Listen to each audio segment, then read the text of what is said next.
Hello mga beshi! For today's video nga ay may project ang Beshing Gala.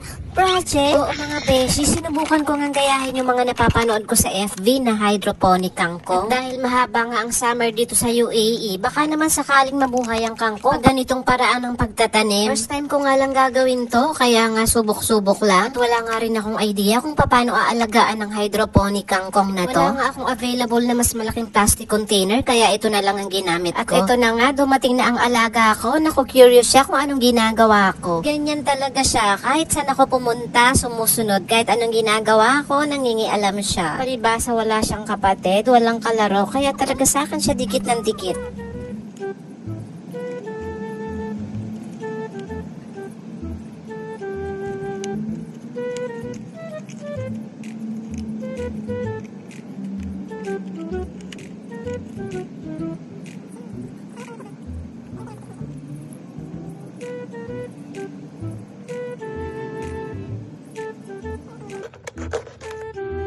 Nagdagdag nga ako dito ng plastic bottles para naman madami-dami yung maitanim ko. Nakaka-inspire talaga yung mga napapanood ko sa FB na ang lalago ng mga tanim nilang hydroponic kangkong. Sana nga ma-achieve ko rin yun kahit nandito ako sa mainit na bansa.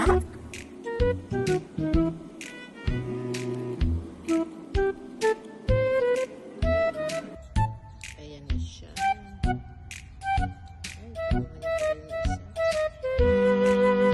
After 1 month na, ito na yung itsura niya, oh. Naninilaw siya mga beshi. Hindi ko alam kung ano yung dapat na ilagay. Baka dapat ko siyang lagyan ng mga food supplement. Food supplement talaga.